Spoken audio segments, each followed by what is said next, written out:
Chapter 3 of Tractate Avodah Zarah continues discussing various prohibitions and forms of idolatry. The first Mishnah says, according to Rabbi Meir, all images or likenesses of humans are prohibited to benefit from, as they were worshipped in accordance with the position of the sun in those times once a year. The sages say they're only prohibited if the figure is holding a staff, bird, or sphere, while Rabbi Shimon ben Gamliel says it applies to any image that is holding something in its hand. The Gemara says the debate between Rabbi Meir and the sages as to whether there's this general concern of idol worship of images is if there's a concern of a minority practice in different regions. Others qualify this ruling, saying it only applies specifically to statues of kings and specifically if they stand at the entrance to a city. Additionally, this only applies to images within cities which are agreed to be prohibited. The image that's holding a staff was a form of an idol that represented rulership over the world.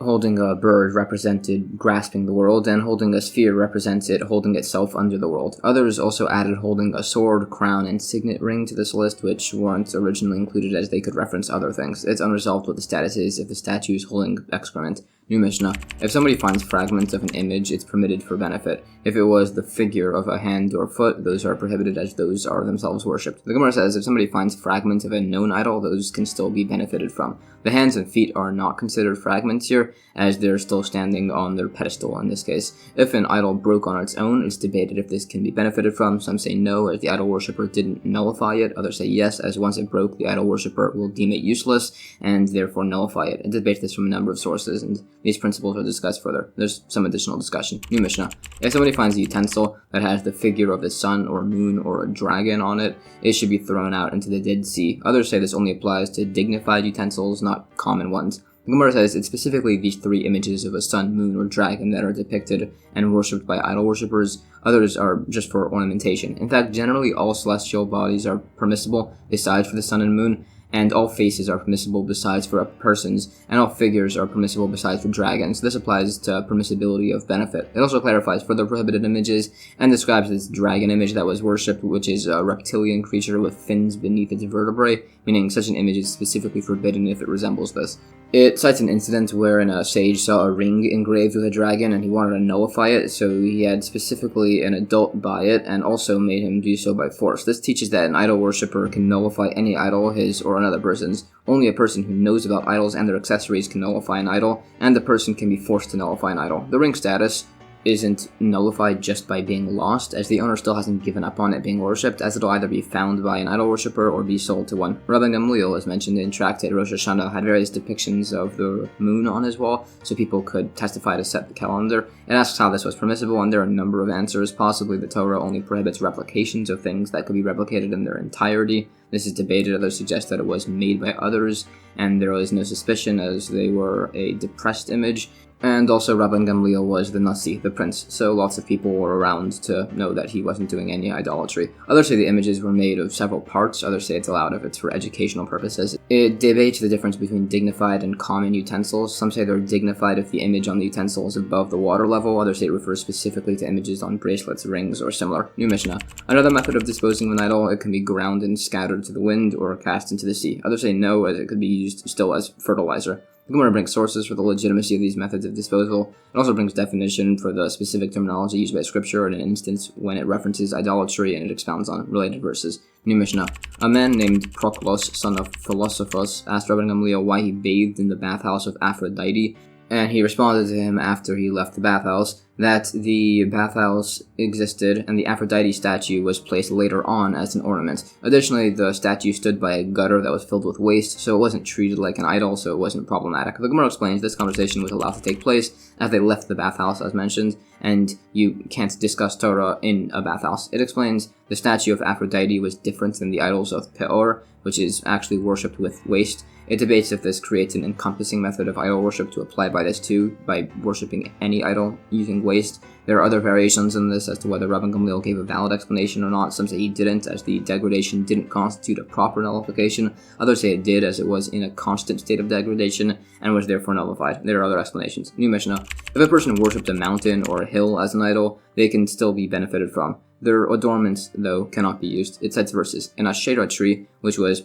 worshipped as an idol in those days, would be entirely prohibited as it's affected by people. It elaborates on the verses. The Gemara suggests there's a debate on the status of a plated covering of a mountain as to if it's like the mountain itself.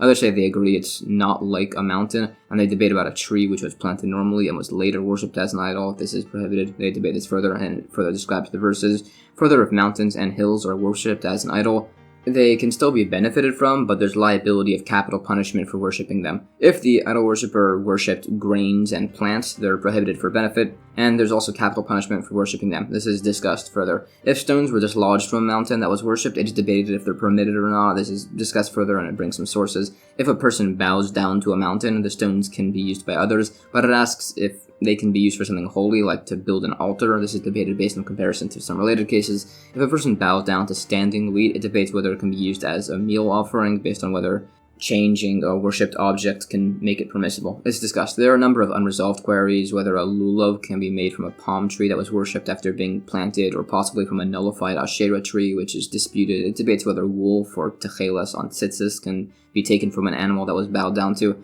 It's also asked whether a person bows to a spring that runs through his land, as to whether it can then be used for the water libations in the temple. New Mishnah. If somebody's house is connected to a house of idol worship and the adjoining wall collapses, he's not allowed to rebuild it, and he should instead build the wall 4 cubits into his own property. If he owns half the width of the wall, it's rebuilt accordingly. The wall stones, timber, and earth transmit impurity like a sheretz creature. Others say it transmits impurity like a nida, depending on the source. The Gemara says additionally, when he rebuilds his wall into a smaller area, the remaining area cannot be used to increase the size of the house of idol worship, so the area must be used as a night latrine for children who don't really care about modesty, or he fences it with brambles and thorn bushes. New Mishnah. There are 3 types of houses of idol worship. A house that was built for idol worship, which is completely prohibited. A house that was decorated and added to for idol worship, which can be used if the decorations are removed, and a house that had an idol just put inside, which can be used if the idol is then removed. The Gemara says an opinion that if somebody bows down to an actual house, it's no longer allowed to be benefited from. This is the same status by nullification as the house built for idolatry. New Mishnah. There are 3 types of idolatrous stones. A stone specifically hewn as a pedestal for an idol, which is prohibited. A stone plastered and decorated for an idol, which is permitted once the decorations are removed, and a stone that an idol was just placed on top of, which is permitted once the idol is removed. The Gemara clarifies the second point applied even if the decorations are carved into the actual stone, so if it's removed, it's nevertheless still permitted. New Mishnah. There are 3 types of idolatrous trees called Asherah trees. A tree specifically planted as an idol, which is prohibited. A tree pruned and trimmed as an idol, which is permitted once it grows and is retrimmed. And a tree that an idol was just placed beneath, which is permitted once the idol is removed. The Gemara says some add the second point applies even if the tree is layered or grafted to another tree. If whatever grew from that is removed, then it's permitted. Some say if a person bows to a tree, anything that grows afterwards is prohibited to benefit from. It debates this seeming contradiction. New Mishnah. There are 2 possible definitions of an Asherah tree. Any tree that has an idol beneath it, or possibly a tree that itself is worshipped as an idol. It cites a related case. The Gemara explains, it says there are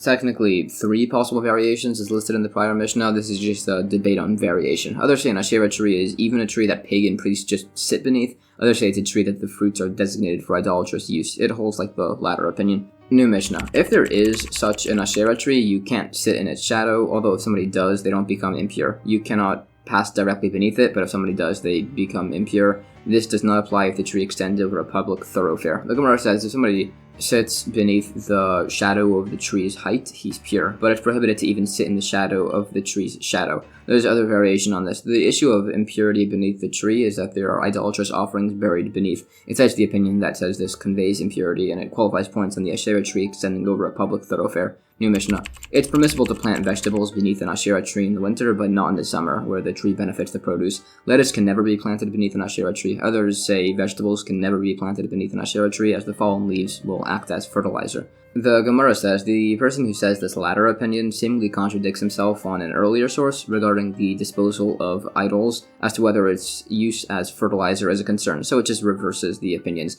Or it's explained that this case is different, as the opinion which says the leaves are fine is as the good it does is outweighed by the harm from the shade. It further debates these opinions along with sources, It holds like the opinion that permits the product of forbidden and permitted causes, meaning the vegetables in the soil have a permitted and prohibited aspect and are therefore permitted. New Mishnah: if somebody took branches from an Asherah tree, they're forbidden for benefit. If they were used to fire an oven, if the oven was new, it must be shattered. If it was old, it must be cooled down. If the oven was prohibited and bread was baked within, it's prohibited. If this prohibited bread got mixed up with other bread, all are forbidden for benefit. Some say he can throw out the monetary value of the wood into the Dead Sea, allowing him to use the bread. Others say he cannot do this. Another example, if wood from an Asherah tree was used for weaver's pick, it's forbidden for benefit. If it was used to make a garment, it's prohibited. If this prohibited garment got mixed up with other garments, all are forbidden for benefit. Some say he can throw out the monetary value of the wood into the Dead Sea, allowing him to use the garment. Others say he cannot do this. The Gemara explains, it gives examples of bread and garments, as there's a difference by bread.